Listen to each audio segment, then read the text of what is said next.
We got news for you, Jake, and your basketball team. Something official happened this week. I can officially say, ladies and gentlemen, that there is a new mayor in Lincoln. His name is Fred Hoiberg. Calm down with that. Nah, there's a new coach. New mayor in town. There's a new coach. Fred Hoiberg. Go Big Fred. Go Big Fred. I have to say, that will never get old at where we work, at our job. Everybody sees me. They know I'm from Nebraska. They know I'm a Husker fan, and they're like, oh, yeah, Fred Hoiberg. Like, it's like whatever, but it's so much fun to just walk the halls and say, go Big Fred. Just wait till we actually get into Big Ten conference play next year, and you start saying that to Ross Peterson, the other hardcore Hawkeyes in our building, like Andrew Downs, and you're just like, hey, man, Fred's coming back to haunt you again. Oh, my goodness. Well, and one of the went to Iowa State, or Iowa, so I'll gladly do that. Hey, the enemy of my enemy is my friend, Paul. You should be happy for me. I am, yeah. I'm okay with. I'll go Big Red. I'll cheer for Nebraska basketball. Don't think he's yours.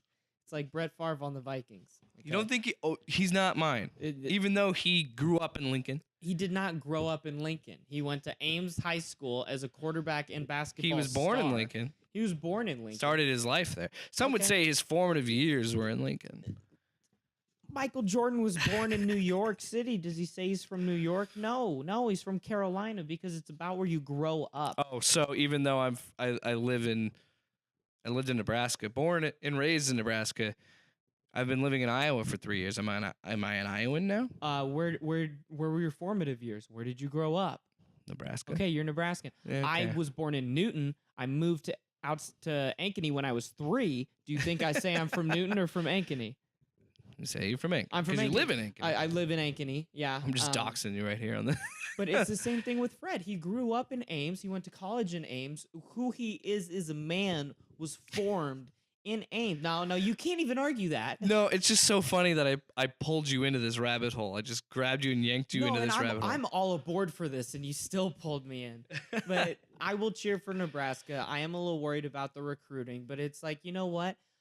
I'm a Celtics fan, but I'll cheer for Monte Morris and George Niang. I can cheer for Fred. It should make, Iowa and Iowa State better. If you're going to be in, competition with recruiting like that, I think it can only be good things. Competition brings out the best in people. So, and if I don't have a problem with this and I can cheer for Fred Nebraska, then every Iowa State fan should be able to cheer for Fred Nebraska. What are they mad about? Because there are probably single-digit number of Iowa State fans with a closer connection to Fred than me. He was in my delivery room when I was born. My parents were saying, go Fred. Do you want to marry him? No, but this is a true story. My parents were watching a Big 8 tournament basketball game on March 10th, 1995. Fred Hoiberg and the Cyclones were playing against Colorado in Big 8, and Fred Hoiberg was in my delivery room.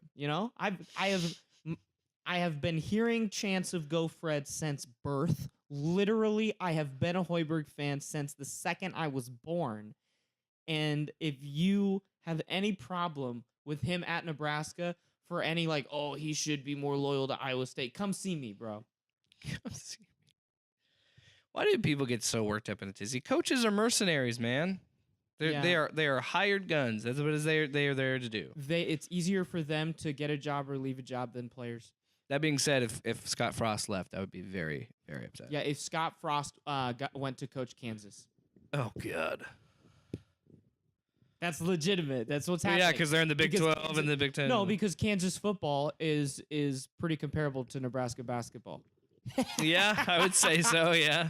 I'm not even going to argue that. I would agree. So, but if he's not in your conference, you would cheer for the guy to create something. And I cheered for him when he was at UCF. And, I don't see this as Fred Hoiberg's job for life, and realistically, you shouldn't either. And that's not me being a jaded fan. He's shown he wants to be at the NBA, and I don't think he got a fair shot at the Bulls. And I think that given the chance in a better situation, he might take a different NBA job, or he could be looking at a very high-level college job down the road if he's successful at Nebraska. And, I mean, UCLA can't find a coach. What if their next coach is once again short term and doesn't work out, or something bigger on the East Coast comes up? If Villanova becomes available because Jay Wright went to the NBA or something, I could see Fred. I don't want to downplay Nebraska because this is a great get for Nebraska basketball. This has already elevated Nebraska basketball, but Fred. Don't see this as him buying the home for life in Lincoln. This is probably a stepping stone in a long career, just like Iowa State was. Yeah, and I think that as a Husker fan, that's still exciting. I mean, be excited. He has made you nationally relevant overnight. And that's the thing is like if he can get Nebraska just an appearance in the tournament, that's great. I know Tim Miles did that, but I mean consistently competing for. All you need is a win. Exactly. One win. That's all you need in the tournament. The last Power 5 school without a basketball tournament win. I'm not asking round of 32. I'm not even asking for. Yeah, I'm not. Sweet 16, none of that stuff. All I want is a win in the first round. That's all I want. He made 2 Sweet 16s? Or he made the Sweet 16s. And if that is the ceiling, that is great for Nebraska. That is still higher than Nebraska's ceiling has ever been. Yeah, exactly. So it's a win even if he's there for 6 years. And you go to the semifinal of the Big Ten, and you go to the round of 32 in NCAA. That is a win for Nebraska, and he leaves your program in a better place than he found it. That's worst case scenario, Yeah, it could be a train wreck. We don't know. This is great for Nebraska. I would have to say before we move on, I do want to give us. There was some speculation that Bill Moos was on his way out at the beginning of this year. And this hiring of Fred Hoiberg should show you a lot. Bill Moos is making I think he's a good businessman. He got Scott Frost and Hoiberg.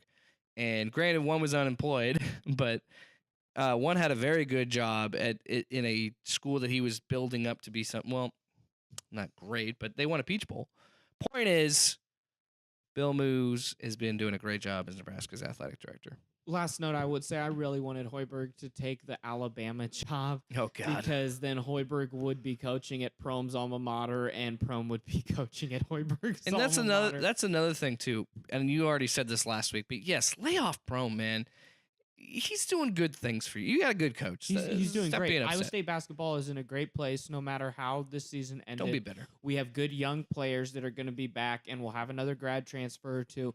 Iowa State basketball is doing awesome. It's in a better spot than Iowa basketball because there were rumors that came out today that Fran was talking to Arkansas. And I think that we are closer than not to the end of Fran McCaffrey at Iowa because once his boys go through that system, I think he's gone. I think that he feels jaded and disillusioned by the Iowa athletics department by this whole fiasco with Gary Dolphin Dolph this year. Yeah, I think that we are very close to Fran choosing to go somewhere else, not being let go. We'll see. I just threw that in there. I know that wasn't on the sheet. Yeah, but he just signed an extension, didn't he? Yeah, under cloak of darkness, and it was found because it's a public university. Right. But they did not announce it because they thought it would have bad fan backlash. I think that fans don't even like him. Fans don't want him there. He's worn out his welcome. He's a hothead. And it's the same thing with Bo Pelini, where yes, he could still win games and still do these things and carry the team to the tournament, but nobody wants to be around someone like that. It's Bob Knight at Texas Tech. He's still being angry and cussing out refs, and now his teams aren't winning, so it's really not fun. And that's the thing too. While Bo Pelini would consistently win, and while Fran has consistently won, what has it really gotten? Back-to-back losing seasons from being fired. But I think that they will compete for him enough. The team cares for him enough. His kids are on, I think that it will be a Fran's choice to walk away, and I think we are within 4 years from Fran walking away. I bet Brandon when he hears this, he's going to be ripping his hair 4 to out. 6 years, because you got to wait until the youngest McCaffrey's off the team.